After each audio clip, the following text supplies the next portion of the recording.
The Union for the Mediterranean was actually founded as a result of the Barcelona process in order to enshrine peace and stability and build a better future for the people of the both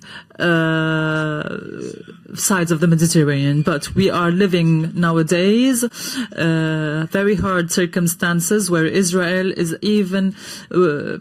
actually making this process impossible, complicated, and our future is full of conflicts and wars because it is ongoing.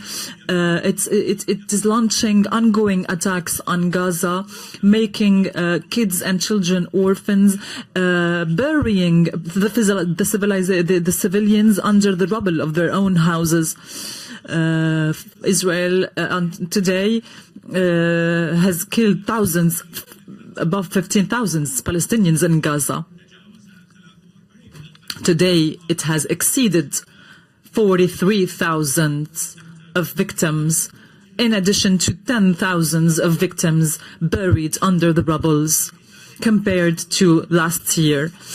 So Israel was able to do this and to perpetrate this because the international community allowed it to do it. It did not implement the Charter of the United Nations. It did not implement the international resolutions.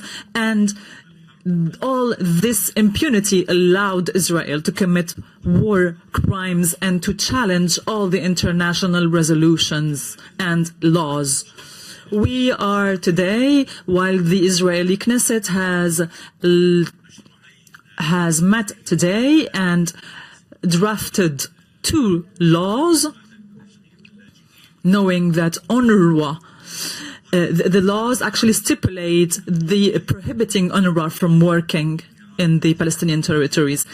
The Israeli government is challenging the international resolutions and is prohibiting the work of an international UN agency. This is unprecedented, and this cannot go on without any response from the international community, not only to protect the children, the Palestinian children that will be deprived from the aid and from the schools, but also if UNRWA did not open the schools that Israel actually destroyed in Gaza, but also all of this aims at protecting what is left from the United Nations and from the humanitarian international law.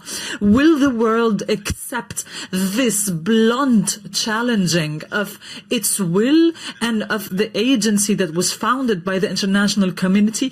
If it is so, let us recognize there is no more credibility of the international laws anymore, and there is no credibility of any talks about implementing the international laws. We are meeting today while Israel is still perpetrating war crimes in North Gaza, deprived from medical aid, deprived from humanitarian aid. It destroyed Kamal Adwan Hospital, besieged the inhabitants. They prohibited nurses and medical care, killing children, including the son of the hospital manager. Let's name things. Let's put the names on the crimes. Israel is committing ethnic cleansing. It is killing children. It is depriving them from medicine. It is prohibiting UNRWA from doing its work. It is using hunger as a war weapon. It is bombing mosques and churches. The International Criminal Court is actually has issued its opinion on this. It is a genocide, and now this destruction is also carried out in Lebanon.